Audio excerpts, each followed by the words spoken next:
Welcome back. Today we are going to be tackling something I have kind of tackled once before, but not really. I don't think a BuzzFeed video really counts. So anyway, today we are going to be covering Islam, or why people refuse to accept Allah. Well, this can only go well, so take it away, person whose name I do not know. In this episode, discover the real reason why people deny Allah. While I was a fortunate person in that I was not raised knowing religion or atheism until about the age of 11, when in middle school they were singing Jesus gives us the water of life, and I thought, this is utter nonsense. I know where water comes from, really. This Jesus guy's taking all the credits for something he had nothing to do with. I do feel somewhat guilty that I never really spent more time trying to understand religion. I always had the more cynical view that religion was just a load of bullshit. Is that cynical? Whatever. Your video is titled Why Atheists Deny Allah. I guess I fall into that bracket. Please enlighten me. Assalamu alaikum, brothers, sisters, friends, and everybody else watching. Welcome to Thought Revolution. In this episode, we're going to be looking at the 6th chapter of the Quran, verse 111. Okay, so one quick thing before I go and read that little passage. I love that you're doing a video on atheists denying Allah under the name Thought Revolution. That is brilliant. So let's read the passage. And even if we had sent down to them the angels, the message, and the dead spoke to them of it, and we gathered together every created thing in front of them, they would not believe unless Allah should will. But most of them of that are ignorant. If after all of that people still deny Allah's existence, does this mean they are there, the atheists are there to challenge the believers? Test the believers even. I'm guessing there's no such thing as free will in this. Not without consequence, of course. So why don't you tell me what it means to you, along with how you interpret it with regards to atheists? See if you can make more sense of it than I can. You undoubtedly will. See, in this verse, God shows us or highlights one of the main reasons why people deny Him, why people reject Him. I really hope this isn't the most important reason why atheists deny God, or Allah, because I can think of a whole host of other reasons why people would deny God exists. And Allah shows us that it's not for rational reasons. It's not based on evidence. It's not because they can't see God. We live in a time where evidence is very important. Evidence usually allows for rational conclusions to be drawn. If we can't see something, we need evidence to prove it exists. Does this make sense? I'm sure it doesn't. But still, tell me and atheists why we deny God. Allah. For fuck's sake, Allah. See, Allah says even if He had sent down the angels to these people and they could see the angels and they had the message, the Quran with them, or the dead started to speak to them even. Let's play along for a second, shall we? Let's say there is an angel stood in front of me with the message of the Quran in front of me. Am I going to be that much surprised that someone dead is also trying to convince me that God real? No, but I am going to be wondering what drugs I took. Or even if God brought all of His creation together and put them in front of these people, they will still deny in Allah. It seems like a lot of effort to go to when the easiest and most obvious solution, i.e. Occam's razor, would simply be for Allah Himself to show him her self. Unless Allah willed. And these people of this are ignorant. Surely if Allah is willing to go to so much effort, Allah would continue to go to extraordinary lengths to convince people that He's real, she's real, Zer's real. God's He, right? I just don't care.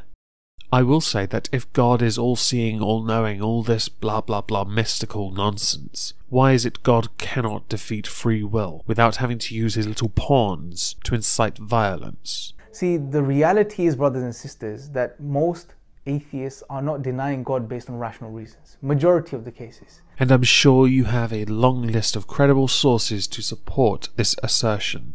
Oh, oops. And I've seen this through experience. I've spoken to many atheists and we get to the point in a discussion where they can't defend their position rationally anymore.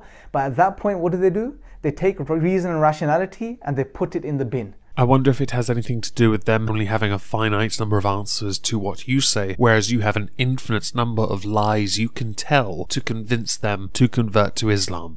Small disclaimer, yes, I know there is no such thing as an infinite number of lies. I do, however, know that it is in the Quran that Muslims are permitted to lie if it is for this reason. I also quite like it when you say that they cannot defend their position rationally, implying that anything they said through your eyes was rational to begin with. Then again, you believe the dead can talk and in angels carrying the message of the Quran, so... Oh, well, there's a chance.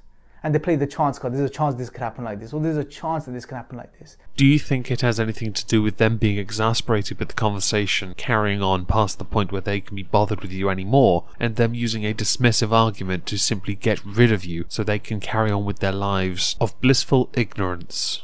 And I asked them, well, why don't you be consistent? Why don't you play that chance card in the rest of your life?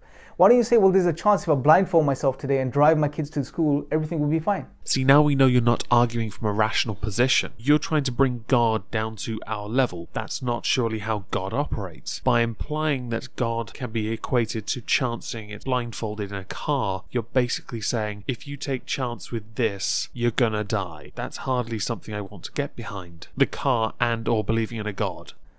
Why do you do that? Because there is a chance you could cause an accident to yourself, to other people, to the surroundings. Believing in a God seems like an easy way to avoid such an incident, but it involves a certain commitment and belief, and tricking people into believing it is one thing, or convincing them or just bullying them into it doesn't seem right.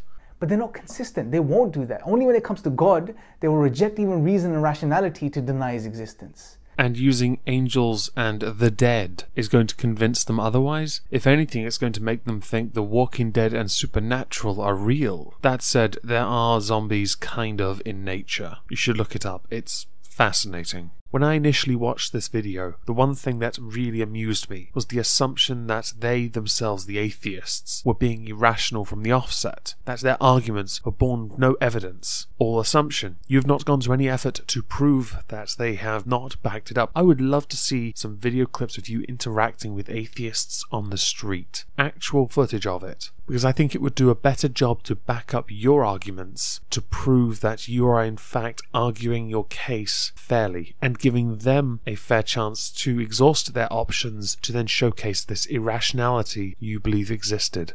And this is a problem. Allah, not only in this verse, but in other verses in the Quran, God highlights this. He, for example, tells us in another part of the Quran that even if we had sent down, scripture to them written on parchment, and they felt it with their own hands, they will still deny it. They will say that this is magic. I think atheists that touch this parchment are just going to think it's parchment. Maybe even good quality parchment, but parchment nonetheless, and not magic. We're all muggles after all anyway. As a side, is it me, or is a bit obsessed with muggles? Atheists. God says in another part, if we had opened up the doorway to the heavens and they started to ascend through it, and they will look around and they see everything around them, yet they will say that this is magic. We've been bewildered. Our eyes are not seeing the reality. So God says you could open the doorway to the heavens and the atheists will still not believe. Essentially, do you have access to this doorway? Because I'd like to see what's on the other side. But before I do, I will be getting a full talk screen because I'm not convinced I'd be sober. Anything to deny. It's not about physical things we can tell by this. It's not because they don't have evidence or good reasons. It's because they don't want to believe in God. Oh, I wish I could have done my chemistry degree without any evidence. It would have saved me thousands of hours worth of reading. I guess we can't all be so fortunate to be indoctrinated in such a way that everything else is utter rubbish and irrational. I am intrigued as to why you and your God, or Allah, are so obsessed with people that choose not to believe in a God. Am I right to assume that it is only because you obey the law of the land that you have yet to obliterate these atheists from existence? It's an emotional issue. If it were an emotional issue, would it not be pertinent to simply donate to their Patreon? Maybe that'll do a better job convincing them than having a dead body talk to them. I've seen this many times. You can speak to atheists. Ask them a very simple question, and ask any atheist watching this right now. If I was to give you conclusive proof and evidence for God's existence, would you then worship him? I think he's looking at me, in which case I have to say no, I will not worship God. I will not worship anyone.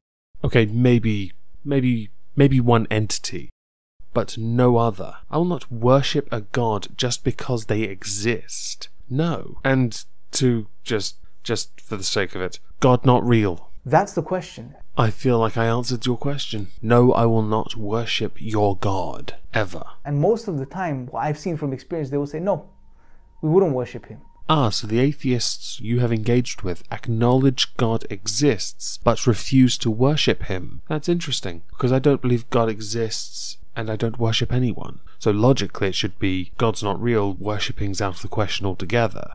And this clearly shows that their problem is an emotional problem, it's not a rational problem. I'm just going to postulate here for a second that maybe it has more to do with them enjoying the comforts of a democracy rather than having to live under the rule of one ruler, one leader, one omnipotent, omnipresent person, God, entity, deity, that what? Tells them what they can and can't do, and yet free will still exists? I mean, think about it. The best argument that they can put up against God, which is a very weak argument, is the problem of evil.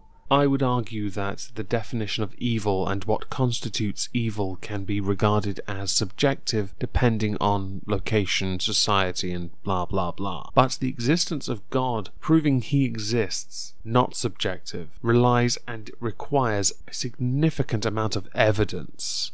So I ask anyone sincere watching this right now, anyone looking, is to really be careful and ask themselves the question, are they rejecting or denying God's existence because they don't have good reasons to believe in him?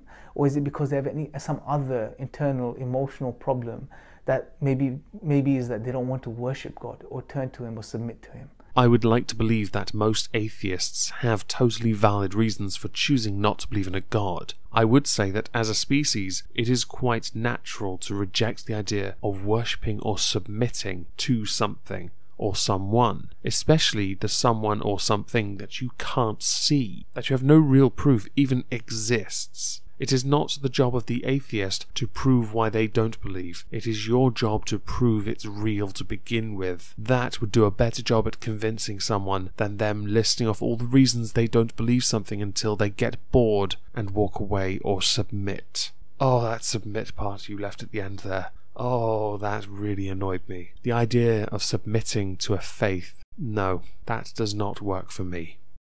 Thank you all for listening.